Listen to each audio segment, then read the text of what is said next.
ओम नमः शिवाय साथियों, मैं प्रदीप सिंह, फाउंडर ऑफ अनंत विजय सेवा संस्थान। साथियों, आज आपको मैं श्रीमद् भागवत गीता का अध्याय 6 ध्यान योग का श्लोक नंबर 40 का संस्कृत और हिंदी वाचन करके सुनाऊंगा। तो श्लोक नंबर 40 है, पार्थ नैवेह नामत्र विनाशस्तस्य विद्यते न हि कल्याण कश्चित् दुर्गतिम तात गच्छति। भगवान ने कहा, हे प्रथापुत्र, कल्याण कार्यों में निरत योगी का न तो इस लोक में और न परलोक में ही विनाश होता है। हे मित्र, भलाई करने वाला कभी बुराई से पराजित नहीं होता। तात्पर्य है, श्रीमद् भागवत में श्री नारद मुनि ने व्यास देव को इस प्रकार उपदेश देते हैं, त्यक्त्वा स्वधर्माचरणाम्बुजम् हरेर भजन पको अतपते तो यदि यत्र क बाभद्रम बुधमुशंकिको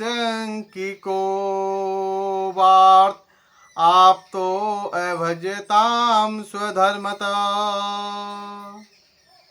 यदि कोई समस्त भौतिक आशाओं को त्याग कर भगवान की शरण में जाता है तो इसमें न तो कोई क्षति होती है और न पतन।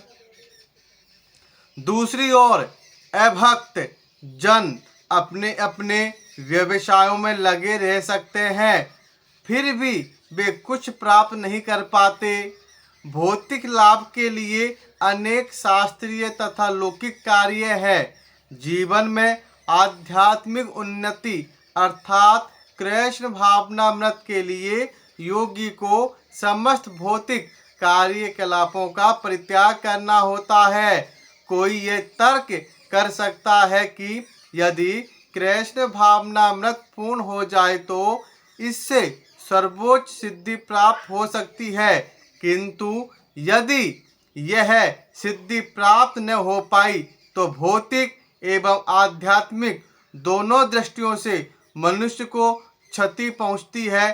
शास्त्रों का आदेश है कि यदि कोई स्वधर्म का आचरण नहीं करता तो उसे पाप फल भोगना पड़ता है। अतः जो दिव्य कार्यों को ठीक से नहीं कर पाता उसे फल भोगना होता है। भागवत पुराण आश्वस्त करता है कि असफल योगी को चिंता करने की आवश्यकता नहीं है, भले ही उसे ठीक से स्वधर्माचरण न करने का फल भोगना पड़े तो भी वह घाटे में नहीं रहता, क्योंकि शुभ कृष्ण भावनामृत कभी विस्मृत नहीं होता। जो इस प्रकार से लगा रहता है वह अगले जन्म में निम्न योनि में भी जन्म लेकर पहले की भांति भक्ति करता है। दूसरी ओर जो केवल नियत कार्यों को दृढ़तापूर्वक करता है, किंतु यदि उसमें कृष्ण भावनामृत का अभाव है तो आवश्यक नहीं कि उसे शुभ फल प्राप्त हो।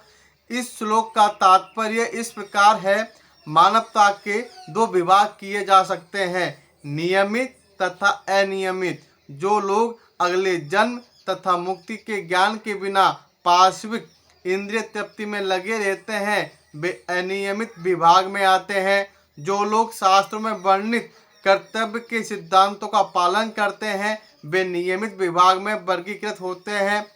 अनियमित विभाग के संस्कृत तथा असंस्कृत, शिक्षित तथा अशिक्षित, बलि तथा निर्बल लोग पार्श्विक वृत्तियों से पूर्ण होते हैं। उनके कार्य कभी भी कल्याणकारी नहीं होते, क्योंकि वे पशुओं की भांति आहार, निद्रा, भय तथा मैथुन का भोग करते हुए इस संसार में निरंतर रहते हैं, जो सदा ही दुखमय है।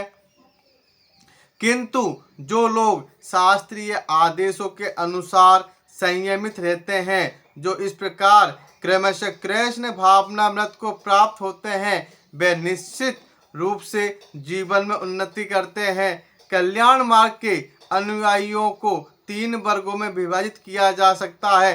पहला है भौतिक संपन्नता का उपभोग करने वाले शास्त्रीय विधि विधानों के अनुयायी, इस संसार में मुक्ति पाने की प्रयत्नशील लोग, ये हैं दूसरे प्रकार के।